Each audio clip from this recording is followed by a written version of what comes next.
الحمد لله رب العالمين، والصلاة والسلام على سيد الأنبياء وأشرف المرسلين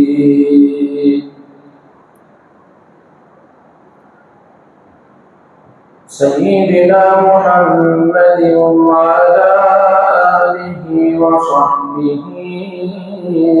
أجمعين.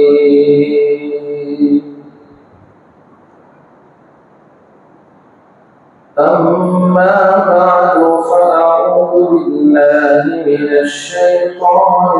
الرجيم. بسم الله الرحمن الرحيم.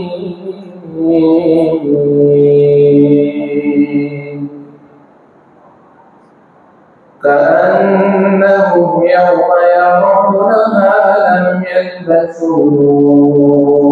إلا عشية أو ضحاها. صدق الله مولانا العلي العظيم.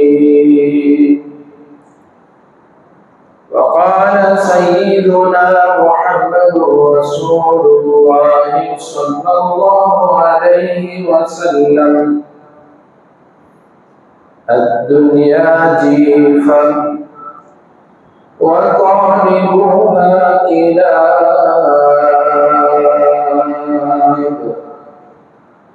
أو كما قال صلى الله تبارك وتعالى عليه وعلى آله وصحبه وبارك وسلم تسليما كثيرا كثيرا كثيرا. سبحانك لا علم لنا إلا ما علمتنا، إنك أنت العليم الحكيم. اللهم انفعنا بما علمتنا، وعلمنا ما ينفعنا، وزدنا علما. رب اشرح لي صدري ويسر لي أمري، واحلل عقدة من لساني يفقه قولي.